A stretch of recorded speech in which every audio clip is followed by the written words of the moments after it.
ফাঁসির সাজাপ্রাপ্ত শেখ হাসিনাকে ভারত থেকে ফেরাতে কূটনৈতিক সমাধানে জোর বিশ্লেষকদের, প্রয়োজনে জাতিসংঘে যাওয়ার পরামর্শ। এক্সট্রাডিশন ট্রিটিকে আশ্রয় নিয়ে বাংলাদেশ দ্বিপাক্ষিকভাবে ভারতের কাছে বললেও ভারত কিছু করবে না। কূটনৈতিক প্রচেষ্টা জোরদার করা দরকার। মামলা মোকদ্দমা করে আসলে এগুলো সলভ করা সম্ভব না। ইন্ডিয়াকে এই ক্ষেত্রে বোঝাতে হবে গুড ফেইথে তাকে তার বিচার সম্পন্ন করা হয়েছে এবং তাকে যে ব্যবস্থা করা হবে গুড ফেইথে করা হয়েছে। দেখছিলেন প্রধান শিরোনাম। দুপুরের সময়ের সঙ্গে আছি আমি রাইসা জান্নাত। এবার অন্যান্য শীর্ষ সংবাদ। ফেব্রুয়ারি নির্বাচন উৎসব মুখর করতে সেনাবাহিনীর সহযোগিতা চান প্রধান উপদেষ্টা ডক্টর ইউনূস। জুলাই অভ্যুত্থানে সশস্ত্র বাহিনীর ভূমিকার প্রশংসা। বিএনপিকে ভিন্নভাবে উপস্থাপনের চেষ্টা করলে মেনে না নেয়ার হুঁশিয়ারি মির্জা ফখরুলের। রায়ের গুরুত্ব কমাতে একটি মহলের বিরুদ্ধে অপচেষ্টার অভিযোগ। মাঠ প্রশাসনকে দল নিরপেক্ষ করতে লটারিতে বদলির দাবি জামায়াতের। গণভোটের প্রস্তুতি নিয়ে জানতে চায় এনসিপি। ইসির সঙ্গে সংলাপে 7 দল। স্বচ্ছ ভোট আয়োজনের প্রতিশ্রুতি সিইসির। বাসা থেকে তুলে নেওয়ার 10 ঘণ্টা পর সাংবাদিককে ছেড়ে দিল পুলিশ। বিশেষ সহকারী তৈয়বকে জড়িয়ে ভিত্তিহীন প্রচারের অভিযোগ। খতিয়ে দেখার আশ্বাস স্বরাষ্ট্র উপদেষ্টার।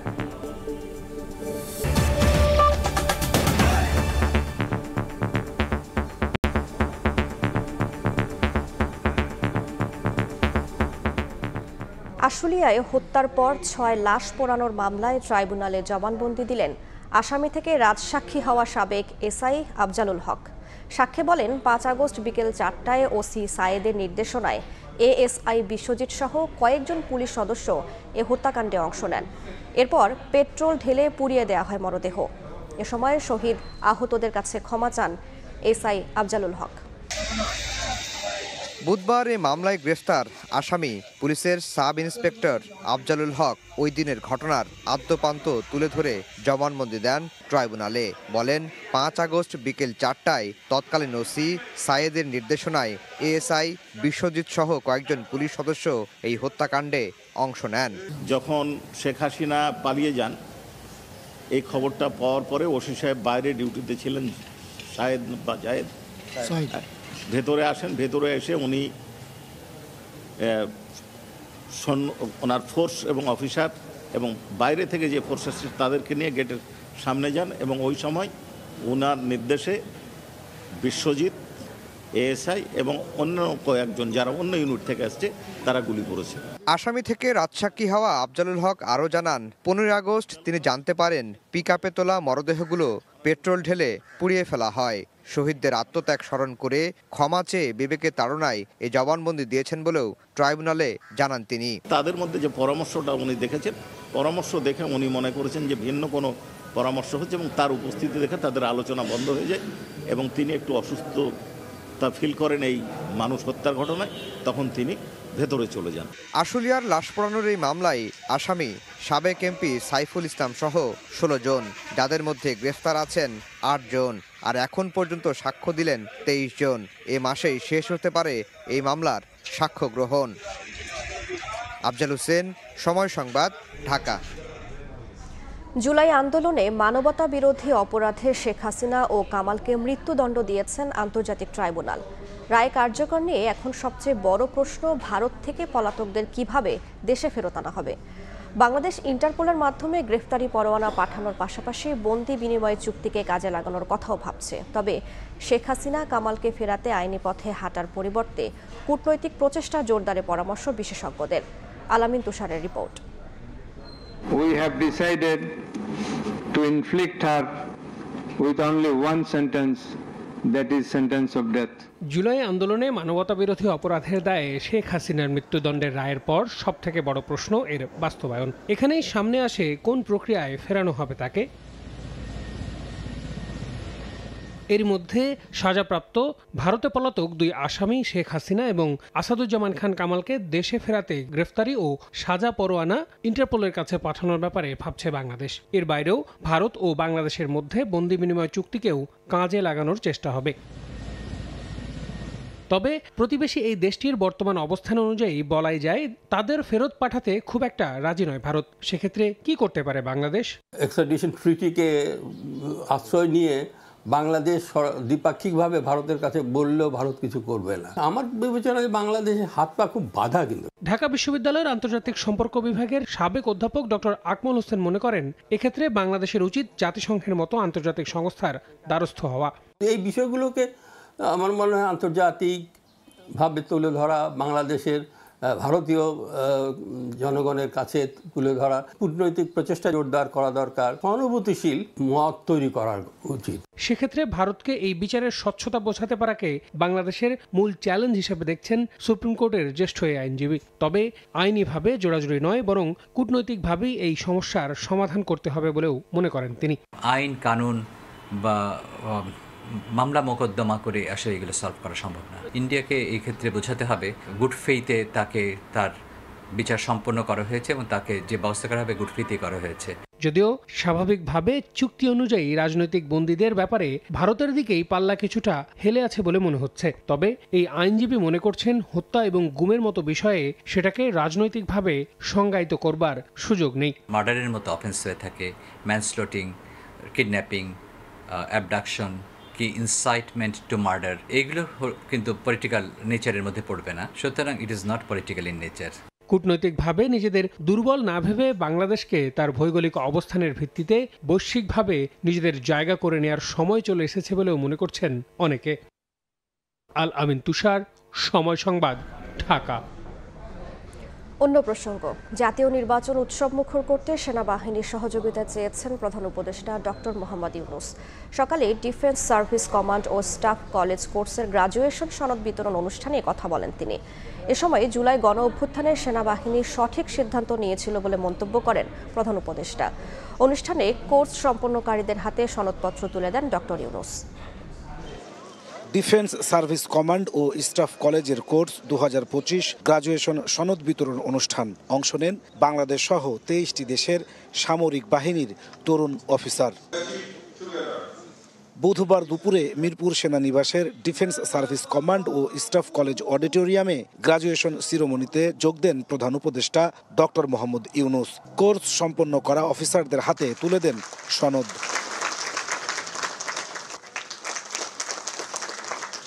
অফিসাররা জানান, অর্জিত জ্ঞান ব্যক্তি ও পেশাগত জীবনে কাজে লাগিয়ে দেশের যে কোনো সংকটময় মুহূর্তে ভূমিকা রাখতে সাহায্য করবে। We work here in multinational environment. This is first time for me. I work with Navy and Army and Air Force together in the Joint Syndicate. So a lot of experience and many knowledge I will take it back home with me. কোর্সের মধ্যে ভ্রাতৃত্ব হয়েছে। এই যে আমরা কয়েকটি মেয়ে এতগুলো ছেলের মাঝে কোর্স করেছি, আমাদেরকে নিজেদেরকে আমরা কতটা স্ট্রং সেটা আমি আবিষ্কার করেছি। যে কোনো যুদ্ধের পরে যেন আমরা শান্তি স্থাপন করতে পারি, সেটারই মূলত প্রশিক্ষণ আমাদের হয়ে থাকে। এ সময় জুলাই গণ অভ্যুত্থানে সেনাবাহিনীর ভূমিকার ভূয়সী প্রশংসা করেন প্রধান উপদেষ্টা। বলেন, সেনাবাহিনী সঠিক সময়ে সঠিক সিদ্ধান্ত নিয়েছিল। All the armed forces, the entire rank and file, under the leadership of their leaders, stay committed to the people. As a result, it came to an end very quickly. ফেব্রুয়ারি নির্বাচনকে শান্তিপূর্ণ ও আনন্দমুখর করতে সেনাবাহিনীর সহায়তা চান doctor Mohammad Yunus. Now the time for election, we are looking forward to it, and we announced the date for February, first half of February. Again, we need the support from our armed forces, from our police, and law enforcing agencies, all types. এবার কোর্সে অংশ নেন বাংলাদেশ, চীন, ভারত, তুরস্ক, পাকিস্তান সহ বিশ্বের 24টি দেশের 311 জন তরুণ সামরিক অফিসার। নাজমুস সালেহী, সময় সংবাদ, ঢাকা। মানবতা বিরোধী অপরাধে শেখ হাসিনার ফাঁসির রায়ের গুরুত্ব কমিয়ে ভিন্ন খাতে নেয়ার চেষ্টা করছে একটি মহল। দুপুরে রাজধানীতে এক অনুষ্ঠানে এ মন্তব্য করেন বিএনপি মহাসচিব মির্জা ফখরুল ইসলাম আলমগীর। আরও বলেন, বিএনপির সংস্কারে প্রতিশ্রুতিবদ্ধ, কেউ দলটিকে ভিন্নভাবে উপস্থাপনের চেষ্টা করলে তা মেনে নেওয়া হবে না বলেও হুঁশিয়ার করেন মহাসচিব। জুলাই গণ অভ্যুত্থানে রাজনৈতিক দল হিসেবে অন্যতম অংশীদার বিএনপি ৩৬ দিনের আন্দোলনের মুহূর্তগুলোকে দলিল আকারে সংরক্ষণের পদক্ষেপ নিয়েছে দলটি।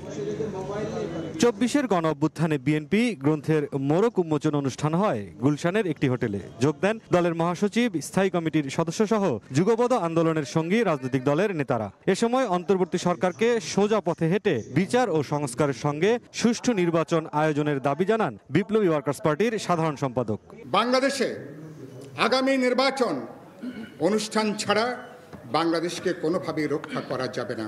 শক্তিশালী রাজনৈতিক সরকার ছাড়া বাংলাদেশের বিদ্যমান যে চ্যালেঞ্জ, অর্থনৈতিক, সামাজিক, সাংস্কৃতিক এবং বিচার এবং সংস্কারের যে ধারা, কোনোভাবেই তাকে এগিয়ে নেওয়া যাবে না।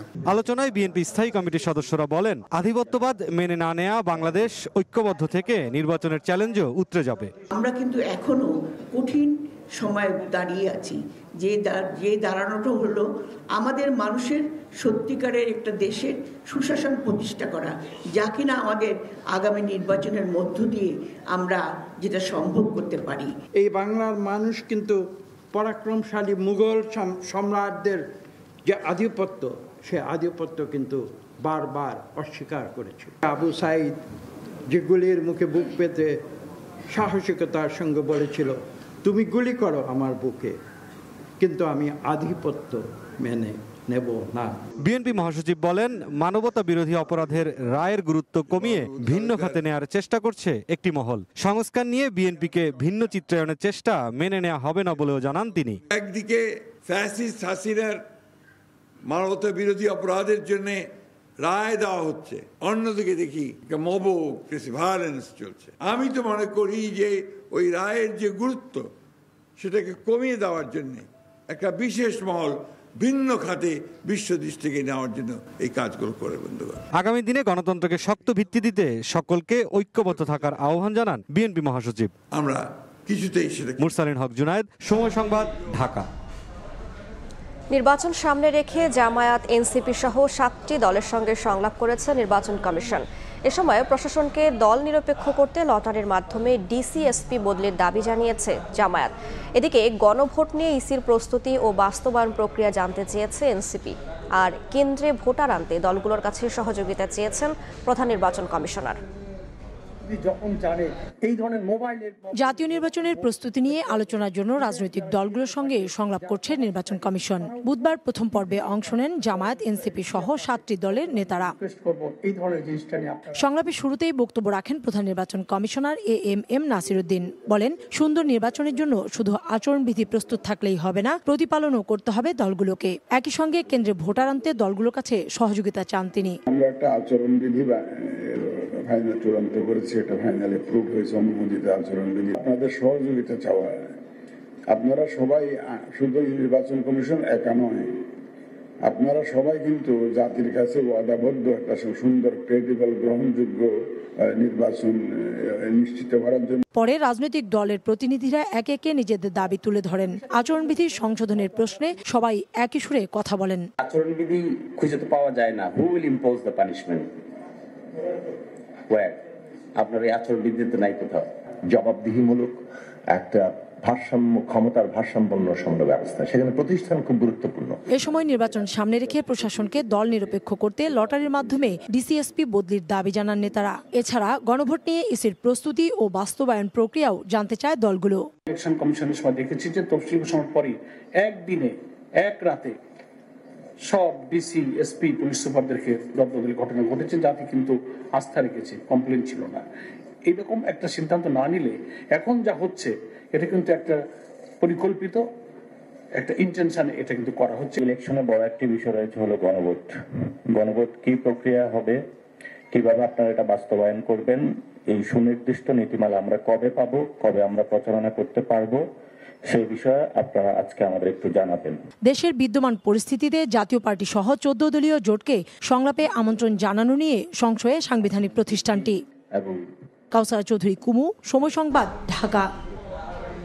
বিএনপি সহ ৬ দলের সঙ্গে সংলাপে বসছে ইসি। এই মুহূর্তে আগারগাঁওয়ে নির্বাচন কমিশনে আছেন সহকর্মী কাউসারা চৌধুরী কুমু।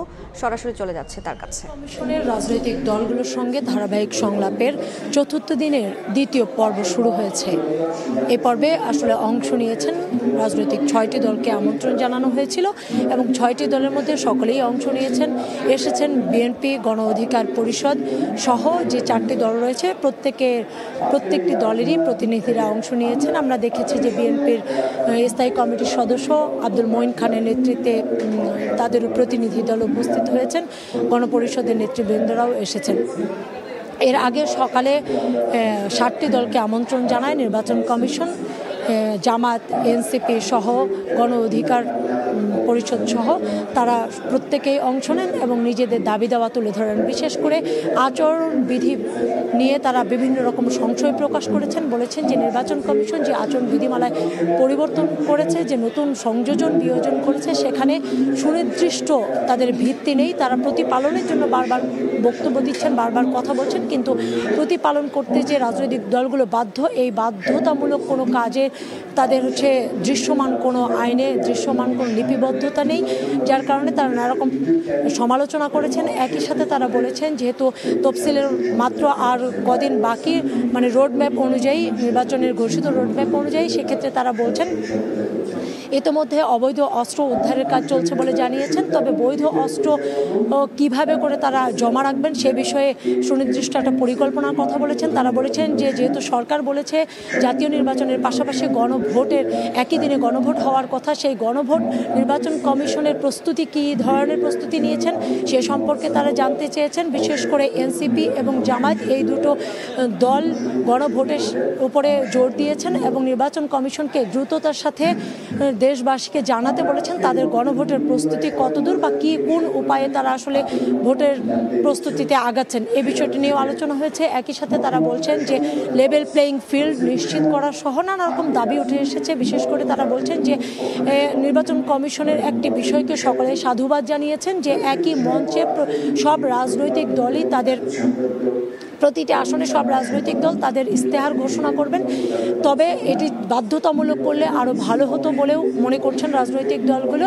তারা বলছেন যে রাজনৈতিক দলগুলো সকলে সহযোগিতা করতে চান একটি সুষ্ঠু স্বচ্ছ নির্বাচন উপহার দেওয়ার ক্ষেত্রে। তবে নির্বাচন কমিশন কতটুকু সক্ষম সেই সক্ষমতা নিয়েও কমিশনের প্রশ্ন তুলেছে রাজনৈতিক দলগুলো। এই ছিল মূলত সকাল থেকে যে রাজনৈতিক দলগুলো তাদের যে দাবি দেওয়া তুলেছে। এখন যেহেতু দ্বিতীয় দফার পর্ব শুরু হচ্ছে, আমরা জানতে পারবো এই আলোচনার মধ্য দিয়ে যে বিএনপি সহ অন্যান্য দলগুলো তারা কি ধরনের দাবি জানাচ্ছেন এবং কমিশন তাদের কাছ থেকে কি ধরনের সহযোগিতা চাচ্ছে।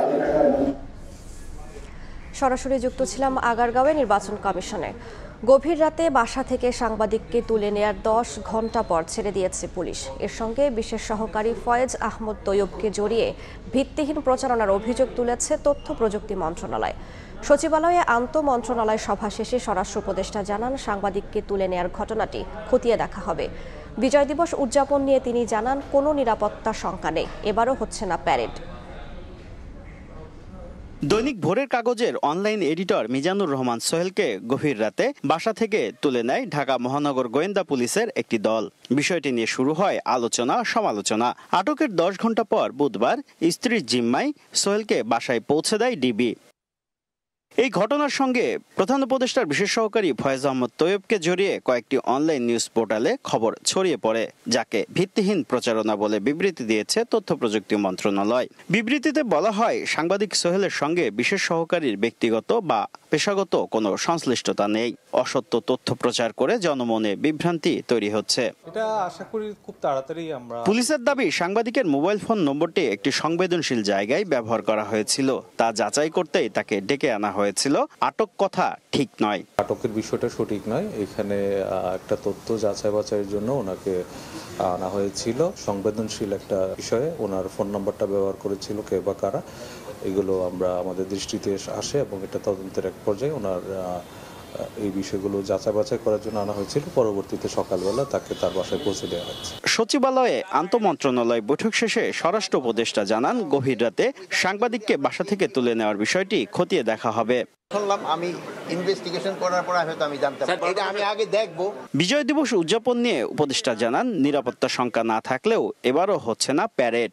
বিজয় দিবসেও কোনো রকমের অস্থিরতার কোনো সম্ভাবনা নাই, কোনো কর্মসূচিও কোনো ধরনের পরিবর্তন নাই। সব কর্মসূচি আগেও যেভাবে হয়েছে এখনো একইভাবে হবে। শুধু গতবারও আমাদের প্যারেড হয় নাই, এবারও আমাদের প্যারেডটা হচ্ছে। বলেন, যে কোনো নাশকতা ঠেকাতে সতর্ক আছে আইন শৃঙ্খলা বাহিনী। শুভ খান, সময় সংবাদ, ঢাকা। দুপুরের সময় আরও থাকছে ঢাকা আরিচা মহাসড়ক অবরোধ, ইট ভাটা মালিক শ্রমিকদের ডি গ্রেডে চিহ্নিত করে জারি করা পরিপত্র স্থগিতের দাবি, তীব্র যানজটে যাত্রীদের ভোগান্তি।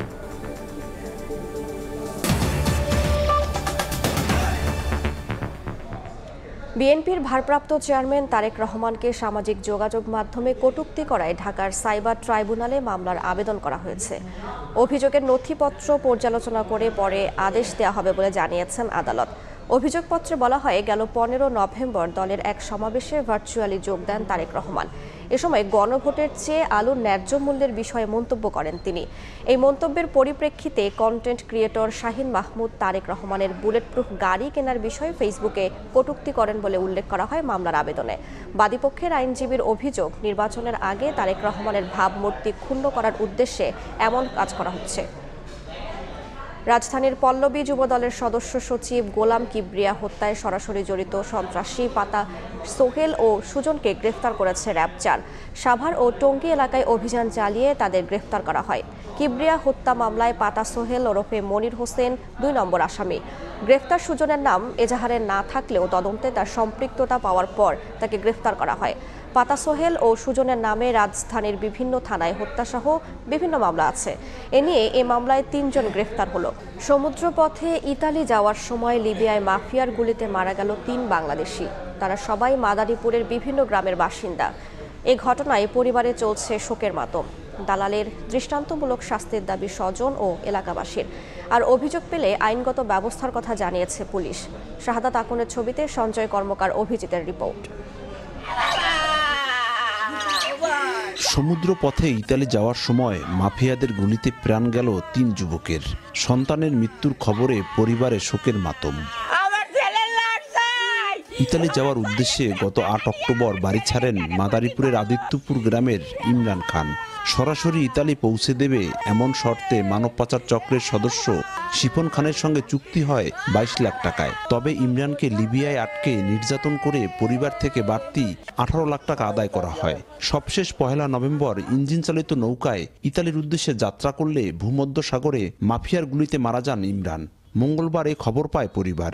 আমার আগে বলছিল কি 17 লাখ টাকা দিবেন, পরে 5 লাখ, পরে বলছে কি 22 লাখ টাকা না দিলে আমরা গেমে দেব না। আমাদের 40 লাখ টাকা নেওয়ার পরে কেন আমার বাইরে কন্টাক্ট করে ভোটটা চাললো না? আমার ভাই যদি কন্টাক্ট করে ভোটটা চালতো তাহলে তো আমার ভাই বাচ্চা থাকতো। মাফিয়াদের গুলিতে একই নৌকায় মারা যায় রাজৈর উপজেলার দুর্গাবদ্দী গ্রামের মুন্না তালুকদার ও ঘোষালকান্দি গ্রামের বাইজিদ শেখ। 3 যুবকের মৃত্যুর পর লাশ ফেলে দেয়া হয় সাগরে। সুস্থ দাবি করে আর কি, যার সঠিক বিচার দেওয়া হয় আর কি। তবে এই ঘটনায় শিপন জড়িত নন এমনটাই দাবি তার স্বজনদের।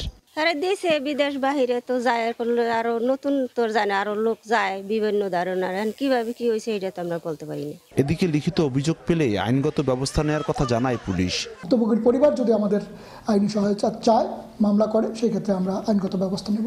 গত কয়েক বছর ধরে লিবিয়ায় অবস্থান করছেন শিপন। আত্মীয় স্বজনদের মাধ্যমে এলাকার যুবকদের ইতালি নেয়ার প্রলোভন দেন তিনি। এর আগেও এমন ঘটনা হলেও ধরাছোঁয়ার বাইরে অভিযুক্ত। সঞ্জয় কর্মকার, অভিজিৎ, সময় সংবাদ, মাদারীপুর। ইট ভাটা সচল রাখার দাবিতে সাভারে ঢাকা আরিচা মহাসড়ক অবরোধ করে বিক্ষোভ করেছেন মালিক শ্রমিকরা। ইট ভাটাকে ডি গ্রেডে চিহ্নিত করে সরকারের জারি করা পরিপত্র 6 মাস স্থগিতের দাবি তাদের। এদিকে সড়ক অবরোধ করায় সৃষ্টি হয় তীব্র যানজট। এতে ভোগান্তিতে পড়েন যাত্রীরা। মোজাফফর হোসেন জয়ের তথ্য ও মনির হোসেনের ছবি নিয়ে রিপোর্ট। ইটভাটা চালু রাখার দাবিতে ঢাকা আরিচা মহাসড়ক অবরোধ করে মালিক শ্রমিকদের বিক্ষোভ। বুধবার সকাল 10টায় আমিনবাজারের সালেহপুর ভাঙা ব্রিজ এলাকায় অবস্থান নিয়ে প্রশাসন এবং পরিবেশ অধিদপ্তরের অভিযানের প্রতিবাদে মহাসড়ক অবরোধ করেন আন্দোলনকারীরা। এতে সড়কের দুপাশে সৃষ্টি হয় তীব্র যানজট। ইট ভাটাকে ডি গ্রেডে চিহ্নিত করে জারি করা পরিপত্র 6 মাস স্থগিতের দাবি তাদের। যদি আমাদের ইট ভাটার জন্য ঢাকার পরিবেশ দূষিত হয়, সে পরিবেশ আমরা দূষিত করতে চাই না। কিন্তু আমাদের এই সিজনটা সময় আমাদের দিতে হবে। 2025 সাল থেকে 2026 সাল পর্যন্ত আমরা এই 6 মাসের জন্য সরকারের কাছে অকুল আবেদন, আমাদের বাটা চলতে হবে। আমরা চাই আমরা সুষ্ঠুভাবে সুন্দরভাবে এবছর ধরে ব্রিকফিলটা করতে পারি, পরে যদি না দেয় সেটা হলো অন্য কথা। খবর পেয়ে পরিস্থিতি নিয়ন্ত্রণে ঘটনাস্থলে যায় পুলিশ ও সেনাবাহিনী। পরে আলোচনার আশ্বাসে প্রায় 2 ঘণ্টা পর অবরোধ তুলে নিলে মহাসড়কে যান চলাচল স্বাভাবিক হয়।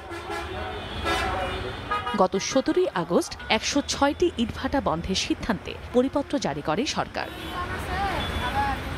সময় সংবাদ, সাভার। গাজীপুরে কয়েল তৈরির কারখানায় ভয়াবহ আগুন লেগেছে। নিয়ন্ত্রণে কাজ করছে ফায়ার সার্ভিসের 9টি ইউনিট। দুপুর 1টার দিকে বাঘের বাজার এলাকায় ফিনিক্স কয়েল কারখানায় আগুন লাগে। তাৎক্ষণিকভাবে কারখানার শ্রমিকরা আগুন নেভানোর চেষ্টা করেন, তবে আগুন চারদিকে ছড়িয়ে পড়লে ফায়ার সার্ভিসে খবর দেওয়া হয়। প্রথমে মাওনা ফায়ার স্টেশনের 2টি ইউনিট আগুন নেভানোর কাজে যোগ দেয়। ভয়াবহতা বাড়তে থাকায় একে একে আশপাশের স্টেশনগুলো থেকে যোগ দেয় আরও 7টি ইউনিট। আশপাশের বাসাবাড়িতে আগুন ছড়িয়ে পড়ার শঙ্কা রয়েছে বলে জানিয়েছেন স্থানীয়রা। বাসিন্দাদের নিরাপদ দূরত্বে সরিয়ে নিয়েছে আইনশৃঙ্খলা বাহিনী। শীতের আবহ উত্তরের জেলা রাজশাহীতে। এ সময় ডেঙ্গুর প্রকোপ কমার কথা থাকলেও উল্টো বেড়েছে। রাজশাহী মেডিকেল কলেজ হাসপাতালে প্রতিদিনই ভর্তি থাকছে 20 থেকে 30 জন রোগী। আব্দুল সালামের ছবিতে মওদুদ রানার প্রতিবেদন। জ্বর, পেটে ব্যথা, বমি সহ বিভিন্ন শারীরিক জটিলতা নিয়ে 4 দিন ধরে শিবগঞ্জ, চাঁপাইনবাবগঞ্জ ও রাজশাহীর বিভিন্ন চিকিৎসা কেন্দ্র ঘুরে বয়স্ক শওকতারা জানতে পারেন তিনি ডেঙ্গু আক্রান্ত। বর্তমানে হাসপাতালে চিকিৎসাধীন। বমিও থামছে না, আর এদিকে ডায়াবেটিস কন্ট্রোলও আসছে না। আর একটা টেস্ট দিয়েছিল, ওই টেস্টটাতে ধরা পড়েছে। তার মতো বেশিরভাগ রোগী ডেঙ্গু আক্রান্ত হওয়ার পর অসচেতনতা ও অবহেলায় যখন পরিস্থিতি অস্বাভাবিক হয়েছে তখন ভর্তি হয়েছেন রাজশাহী মেডিকেল কলেজ হাসপাতালে।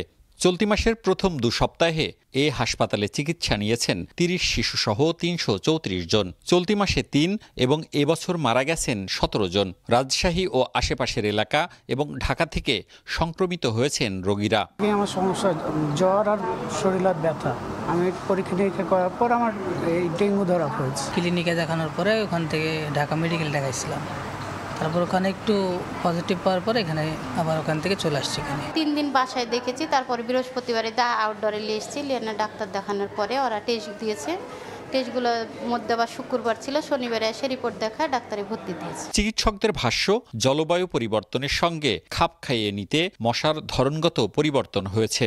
অতিবৃষ্টিতে মশার প্রজনন চক্রও দীর্ঘ হয়েছে। ফলে বর্ষা শেষে প্রকোপ না কমে উল্টো নগরী থেকে শুরু করে প্রত্যন্ত গ্রামে ডেঙ্গু ছড়িয়েছে। অভিযোজনই বলেন বা জেনেটিক মিউটেশন বলেন, যে কোনো কারণেই হোক, এটি কিন্তু সংক্রমণের যে ধারা সেটি পরিবর্তিত হয়েছে। এবং আমরাও দেখছি এবার আমাদের অতিবৃষ্টির কারণে বর্ষা চলে যাওয়ার পরেও শীতের ঠিক শুরুতে কিন্তু ডেঙ্গুটা আবার নতুন করে একটু প্রকোপ দেখা দিচ্ছে। জনস্বাস্থ্যবিদরা জানান, গত 2 দশকে জুলাই ও আগস্টে বেশি সংক্রমণ ও মৃত্যু হতো। গেল 4 বছর সর্বোচ্চ সংক্রমণ ঘটে অক্টোবরে। এবার নভেম্বরেও ডেঙ্গু প্রাণঘাতী।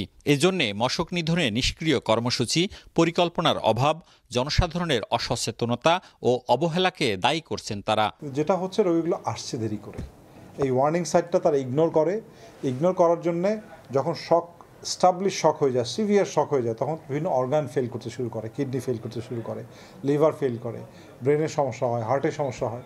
এই রোগীগুলো কিন্তু আর বাঁচানো যায় না। সম্প্রতি রাজশাহী বিশ্ববিদ্যালয়ের এক শিক্ষার্থী গবেষণায় ডেঙ্গুর জন্য দায়ী ও সংক্রমণ বাড়াতে ভূমিকা রাখা মানবদেহের 6টি জিন খুঁজে পেয়েছেন। এর প্রেক্ষিতে 3টি ওষুধ নির্ধারণ করেছেন তিনি। আন্তর্জাতিক জার্নালে প্রকাশিত ওই গবেষণা ডেঙ্গু চিকিৎসায় নতুন দুয়ার খুলতে পারে অভিমত বিশেষজ্ঞদের।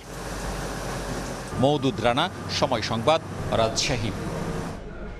দুপুরের সময় আরও থাকছে হোয়াইট হাউসে সৌদি যুবরাজকে রাজকীয় অভ্যর্থনা। যুক্তরাষ্ট্রে $1 লাখ কোটি বিনিয়োগের প্রতিশ্রুতি সালমানের।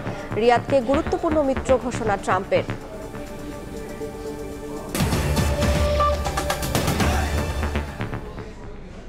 রমজান সামনে রেখে বাজারের বাড়তি চাহিদা মেটাতে বাড়ছে 6টি নিত্য প্রয়োজনীয় ভোগ্যপণ্যের আমদানি। চলতি বছরের সেপ্টেম্বর ও অক্টোবরে সয়াবিন তেল, চিনি, মসুর ডাল, ছোলা, মটর ডাল ও খেজুরের ঋণপত্র খোলার হার 11 থেকে 294% পর্যন্ত বেড়েছে। মার্জিন নির্ধারণে বাংলাদেশ ব্যাংক কোনো হস্তক্ষেপ করছে না বলে জানিয়েছেন কেন্দ্রীয় ব্যাংকের মুখপাত্র। পবিত্র রমজান মাসে অতি প্রয়োজনীয় পণ্য ছোলা, খেজুর, মটর ডাল, চিনি, সয়াবিন তেল ও মসুর ডাল। ওই সময়ে বাড়তি চাহিদা মেটাতে বাড়ছে এই 6 ভোগ্যপণ্যের আমদানি। বাংলাদেশ ব্যাংকের তথ্য বলছে, গত সেপ্টেম্বর-অক্টোবর মাসে আগের বছরের একই সময়ের তুলনায় সয়াবিন তেল আমদানি 36%, চিনি 11%, মসুর ডাল 87%, ছোলা 27%, মটর ডাল 294% ও খেজুরের আমদানি 231% বেড়েছে। এবার ভোগ্যপণ্য আমদানিতে প্রতিষ্ঠানগুলো 1 মাস আগেই ঋণপত্র খুলছে তাড়াহুড়ো করেই। ফলে ফেব্রুয়ারি মাসের আগেই বাজারে যোগ হবে নতুন আমদানি করা পণ্য। বাংলাদেশ ব্যাংক জানায়, আমদানির চাপ থাকলেও ডলার সংকট নেই ব্যাংকগুলোতে। ব্যাংকগুলোতে ডলারের ক্রাইসিস এই মুহূর্তে নেই। একই সাথে ডলারের এক্সচেঞ্জ রেটটাও কিন্তু স্টেবল অবস্থায় আছে। তো এই সুযোগটাকে কাজে লাগিয়ে ব্যাংক তার যারা বোনাফাইড কাস্টমার আছে তাদের সাথে মিলিত হয়েই অনেক কমপক্ষে 3 মাস আগে থেকে এই এলসি খুলছে। এদিকে বিপরীত চিত্র রয়েছে পেঁয়াজ, রসুন ও আদা আমদানিতে। আগের বছরের তুলনায় এবার পেঁয়াজের ঋণপত্র খোলার হার কমেছে প্রায় 99%, রসুনের 89% এবং আদার 22%। বাংলাদেশ ব্যাংক জানায়, মূল্যস্ফীতি নিয়ন্ত্রণে বাজারে পণ্য সরবরাহ স্বাভাবিক রাখতে এলসি মার্জিনে কোনো হস্তক্ষেপ করবে না কেন্দ্রীয় ব্যাংক। মার্জিন 100% দিব না। একজন ওয়ার্কিং কাস্টমার যদি এলসি খুলতে চায়, তার জন্য সে তো ব্যাংকের কাছে পরীক্ষিত না। তার জন্য তো ব্যাংক হয়তো বা 100% নিচে মার্জিন এলসি খুলতে রাজি হবে না। এটা সম্পূর্ণভাবে ব্যাংকার ব্যবসায়ীরা তারাই নির্ধারণ করবে। বাংলাদেশ ব্যাংকের তথ্য, চলতি 2025-26 অর্থ বছরের প্রথম প্রান্তিক জুলাই-সেপ্টেম্বরে ঋণপত্র খোলা আগের অর্থ বছরের একই সময়ের তুলনায় 10.82% বেড়েছে। ইয়ানুর শিফাত, সময় সংবাদ, ঢাকা। জলবায়ু সম্মেলনের শেষ পর্যায়ে শুরু হয়েছে তহবিল গঠন ও জলবায়ু অর্থায়ন নিয়ে আলোচনা। ক্ষয়ক্ষতির সমপরিমাণ অর্থ আদায়ে সোচ্চার বাংলাদেশ সহ স্বল্পোন্নত দেশের প্রতিনিধিরা। জলবায়ু বিশেষজ্ঞরা বলছেন, উল্লেখযোগ্য পরিমাণ অনুদান পাওয়ার বিষয়টি নির্ভর করছে তহবিল প্রস্তাবনা ও দর কষাকষির উপর। ব্রাজিলের কপ সম্মেলন থেকে বিস্তারিত প্রসূন আশিসের রিপোর্টে। বিশ্ব জলবায়ু সম্মেলনের প্রথম পর্যায়ে স্বল্পোন্নত ও ক্ষতিগ্রস্ত দেশগুলোর পক্ষ থেকে দেয়া প্রস্তাবনার উপর আলোচনা শেষে এখন চলছে তহবিল গঠন ও অর্থায়ন বিষয়ে আলোচনা পর্যালোচনা। 2015 সালের প্যারিস চুক্তি অনুযায়ী কপ প্রেসিডেন্ট আন্দ্রে কোরেয়া দুলাগোর নেতৃত্বে অর্থায়ন সংক্রান্ত এই আলোচনায় যুক্ত হয়েছে বাংলাদেশ সহ ক্ষতিগ্রস্ত দেশগুলো। অভিযোজন প্রক্রিয়ায় এ পর্যন্ত প্রতিশ্রুতির মাত্র 3% অর্থ পাওয়া গেলেও লস অ্যান্ড ড্যামেজে এখনো পর্যন্ত বাংলাদেশে কোনো অর্থ আসেনি জানিয়ে জলবায়ু বিশেষজ্ঞরা বলেন, উভয় ক্ষেত্রে সমপরিমাণ অর্থায়নের দাবিতে সোচ্চার বাংলাদেশ সহ এসব দেশের প্রতিনিধিরা। শুরুতে আশাহত হলেও শক্ত দর কষাকষির ফলে কপ প্রেসিডেন্টের নেতৃত্বে অর্থায়ন বিষয়ে ইতিবাচক সিদ্ধান্ত আসতে পারে বলে জানান তারা। For the very first time তারা ফান্ডিং রিকোয়েস্টের একটা লঞ্চ করেছে, fund for responding loss and damage. তারা 5 to 20 মিলিয়ন ইউএসডির ফান্ডিং রিকোয়েস্ট করতে পারবো ডেভেলপিং কান্ট্রি। এখন আমাদের ডেভেলপিং কান্ট্রির উপর এটা চলে আসে যে আমরা কত ভালো ফান্ডিং প্রপোজাল দিতে পারছি, কত ভালো আমাদের লস অ্যান্ড ড্যামেজ যেটা সেটা তুলে ধরতে পারছি। এলডিসি কান্ট্রি যার মধ্যে বাংলাদেশ এখনো আছে, কেবলমাত্র 3% অর্থ পেয়েছে অ্যাডাপ্টেশন কাজ করার জন্য। বাস্তব ক্ষেত্রে অ্যাডাপ্টেশনের জন্য অত্যন্ত সামান্য ফান্ড ক্ষতিগ্রস্ত দেশগুলি পাচ্ছে, যেটা খুবই উদ্বেগের বিষয়। এদিকে শেষ মুহূর্তে অভিযোজন প্রক্রিয়ায় অর্থায়ন বাড়ানোর পাশাপাশি জলবায়ুর পরিবর্তনের ক্ষয়ক্ষতি মোকাবিলায় ভালো ফল আসবে বলে জানান অর্থনৈতিক সম্পর্ক বিভাগের অতিরিক্ত সচিব AKM সোহেল। অ্যাডাপ্টেশনের ফান্ডটাকে আরো বাড়ানো, আমাদের বাংলাদেশে যেরকম 32% হচ্ছে অ্যাডাপ্টেশন ফান্ড, 58 হচ্ছে মিটিগেশন, 10% কস্ট কাটিং, কিন্তু আমরা চাই যে অ্যাডাপ্টেশন ফান্ডটা আরো বাড়াতে। আমাদের এখানে $150 বিলিয়ন একটা ডিমান্ড ছিল যে অ্যাডাপ্টেশন ফান্ড গ্লোবালি, তো সেই জায়গাটাতে আশা করা যায় কাছাকাছি একটা ফিগার হয়তো আমরা পেতে পারি। বিশ্ব জলবায়ু সম্মেলনের শেষ পর্যায়ে এসে ক্ষতিপূরণ আদায়ে দর কষাকষি আরও জোরালো করছে স্বল্পোন্নত ও ক্ষতিগ্রস্ত দেশগুলো। সেক্ষেত্রে সরকারের পাশাপাশি বাংলাদেশের বেসরকারি সংস্থাগুলো ঐক্যবদ্ধভাবে কাজ করছে। ব্রাজিলের বেলেমে আয়োজিত জলবায়ু সম্মেলন থেকে প্রসূন আশিস, সময় সংবাদ। সমাজে পুরুষকে শেখানো হয় শক্ত, অশ্রুহীন ও সাহসী হিসেবে বেড়ে উঠতে। ফলে মনের কথা প্রকাশের ক্ষেত্রে নারীর চেয়ে পুরুষেরা রয়েছেন বরাবরই পিছিয়ে। বিভিন্ন তথ্যপত্র বলছে, বিশ্বজুড়ে পুরুষদের মধ্যে ডিপ্রেশন, উদ্বেগ ও আত্মহত্যার হার দ্রুত বাড়ছে। আশরাফুল ইসলামের ক্যামেরায় উম্মেহানের রিপোর্ট। ছেলে মানুষ কাঁদে নাকি? ছেলেদের এত দুর্বল হলে চলে? তুমি পুরুষ মানুষ হও, সাহস দেখাও। ছেলে মানুষ মেয়েদের মতো কোমল হয় নাকি? তুমি পুরুষ মানুষ, সাহস দেখাও। এমন সব শব্দের ছকে পুরুষের দুঃখগুলো আড়াল হয় লজ্জার দেয়ালে। কিন্তু সমাজ কি আদৌ ভাবে মানুষ হিসেবে তারও হৃদয় আছে? কখনো কখনো সেই কষ্টগুলোই চুপচাপ গলায় আটকে রূপ নিতে পারে ভয়ঙ্কর মানসিক অবসাদে। রিমেল কাজ করছেন বেসরকারি ব্যাংকের একজন কর্মী হিসেবে। তবে বিশ্ববিদ্যালয় জীবন শেষে একের পর এক চেষ্টা করেও পাচ্ছিলেন না কাঙ্ক্ষিত চাকরির দেখা। একসময় সেই অস্থিরতা, ব্যর্থতার ভয় রূপ নেয় গভীর এক মানসিক অবসাদে। তবে ভেতরের সেই ভাঙচুর অজানা এক চাপে বলতে পারেনি পরিবার কিংবা বন্ধু মহলে। সেই সময়টাতে আমার মনে হচ্ছিল আসলে এটা প্রকাশ করলে মানুষ আমাকে বাঁকা চোখে দেখবে। ছেলে মানে অনেক স্ট্রং হতে হবে। 2021 সালের একটি জরিপ বলছে বিশ্বজুড়ে প্রতি 1 লাখ পুরুষে আত্মহত্যার হার প্রায় 12.3%। তবে চিকিৎসা নিতে নারীদের তুলনায় 40% কম আগ্রহী পুরুষেরা। নিজের কষ্ট আমরা বলি ইন্টারনালাইজ করে, তার ভিতরেই রেখে দেয়। এর ফলে পরবর্তীতে কিন্তু অনেক সময় পুরুষরা বেশি ভালনারেবল হয়ে যায়। অন্যদিকে ঝুঁকিতে রয়েছেন বয়স্ক পুরুষেরাও। গবেষণা বলছে বয়স বাড়ার সঙ্গে সঙ্গে কর্মজীবন, সামাজিক সম্পর্ক ও সঙ্গ হারিয়ে ফেলার কারণে প্রায় 55% মধ্যে দেখা যায় বিষণ্ণতার লক্ষণ। সমাজ বিজ্ঞানীদের মতে সমাজে প্রচলিত কিছু ধারণাই অনেক পুরুষকে বাধা দেয় আবেগ প্রকাশে। একটা এক্সট্রা পর্দা তার মধ্যে তৈরি হয়, সামাজিক পর্দা, যে আমার মধ্যে এই কথাটা বলা আর শেয়ার করা ঠিক হবে না, আমি এটা সমাধান করতে পারলাম না। বিশেষজ্ঞরা বলছেন আবেগ লুকিয়ে রাখা নয়, তা প্রকাশের সুযোগই পারে মানসিকভাবে সুস্থ রাখতে এবং পরিবার ও সমাজে সুস্থ পরিবেশ তৈরিতে ভূমিকা রাখতে। গদবাঁধা ধারণা থেকে বেরিয়ে এখন সময় এসেছে ছেলেদের মানসিক স্বাস্থ্য নিয়ে ভাবার। বিশেষজ্ঞরা বলছেন শক্ত থাকার চাপ নয়, বরং প্রয়োজন বোঝাপড়া এবং কথা বলার মুক্ত পরিবেশ। কারণ মানসিক সুস্থতাকে লিঙ্গ দিয়ে যাচাই নয়, বরং এটি মানুষের মৌলিক অধিকার। উম্মে হানি, সময় সংবাদ, ঢাকা। দেশের বাইরের খবর। যুক্তরাষ্ট্রে 1 লাখ কোটি মার্কিন ডলার বিনিয়োগের ঘোষণা দিয়েছেন সৌদি যুবরাজ। ডোনাল্ড ট্রাম্পের সঙ্গে বৈঠকে মোহাম্মদ বিন সালমান সাফ জানান, দ্বিরাষ্ট্রের ভিত্তিতে ফিলিস্তিন সমস্যার সমাধান ছাড়া আব্রাহাম অ্যাকর্ডসে যোগ দেবে না রিয়াদ। এ সময় ন্যাটোর বাইরে সৌদি আরবকে যুক্তরাষ্ট্রের বিশ্বস্ত বন্ধু আখ্যা দেন ট্রাম্প। এ যেন এক রাজকীয় অভ্যর্থনা। F-35 ও F-15 ফাইটার জেটের প্রদর্শনীর মধ্য দিয়ে সৌদি যুবরাজ মোহাম্মদ বিন সালমানকে হোয়াইট হাউসে স্বাগত জানান মার্কিন প্রেসিডেন্ট ডোনাল্ড ট্রাম্প।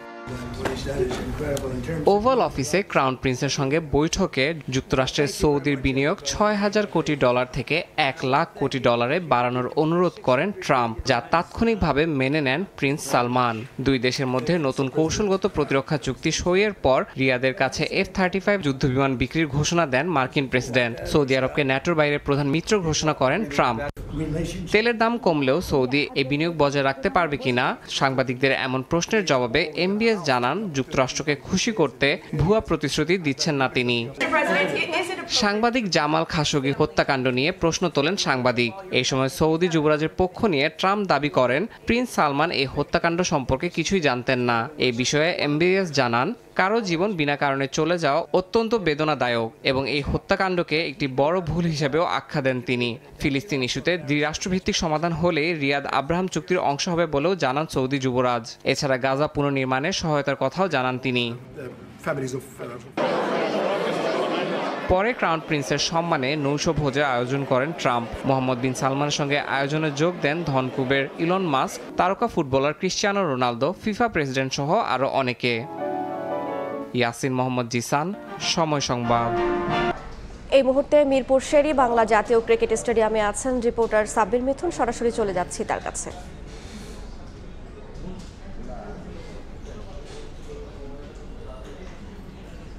মিরপুর টেস্টে যে স্পিনাররা ছড়ি ঘোরাবে সেটা আসলে প্রথম দিন থেকেই সেই আভাস পাওয়া যাচ্ছে।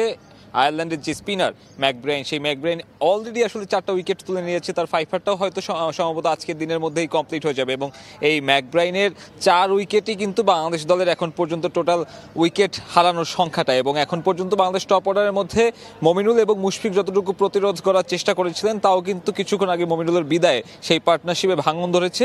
এখন মুশফিকুর রহিম ক্রিজে আছেন এবং মুশফিকুর রহিমের এই ঐতিহাসিক টেস্টে তিনি চাইবেন যে মাইল ফলকটা আসলে সুন্দর করতে, এবং তার জন্য কিন্তু তার সামনে এখন একটা যে মাইল ফলক অপেক্ষা করছে তা হচ্ছে সেঞ্চুরি। এবং তিনি যদি তা করে দেখাতে পারেন তাহলে ১৭তম টেস্টে সেঞ্চুরি করার তালিকায় 11তম ক্রিকেটার হিসেবে যুক্ত হবে এই অভিজ্ঞ ব্যাটারের নাম। এবং মুশফিকুর রহিম যদি সেঞ্চুরিটা করতে পারেন তাহলে কিন্তু বাংলাদেশ দলের জন্যও একটা বড় সংগ্রহের একটা পুঁজি কিন্তু তারা আজকে প্রথম দিনে পেতে পারে। তবে তিনি বাদে যদি আমি টপ অর্ডারের অন্য ব্যাটারদের কথা বলি, তারা কিন্তু আসলে নিজেদের চেনা কন্ডিশনে বা অপেক্ষাকৃত দুর্বল প্রতিপক্ষের সামনে সেভাবে ব্যাটিং করতে পারেননি। বিশেষ করে নাজমুল হোসেন শান্তর কথা বলতে চাই, তিনি যেভাবে উইকেট বিলিয়ে দিয়ে এসেছেন সেটা কিন্তু আসলে বেশ দৃষ্টিকটু।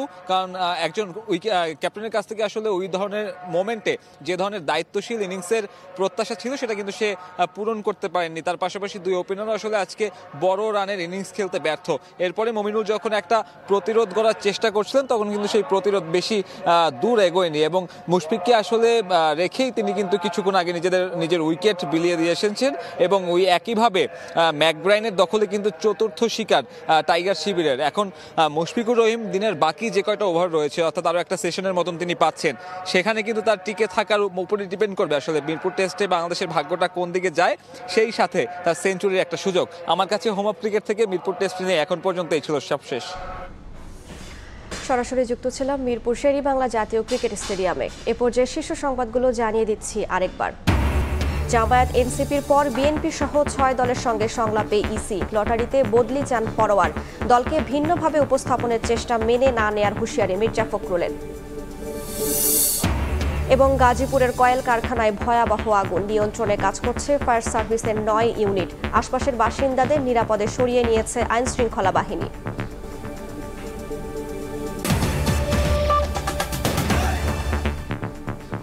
এই ছিল দুপুরের সময়। বিকেল 3টার সময় সংবাদের সঙ্গে থাকবেন সহকর্মী কামরুজ্জামান মামুন। ধন্যবাদ আপনাকে। সময় সংবাদ দিয়ে ফিরছি কিছুক্ষণ পর, সঙ্গে থাকুন সময়ের।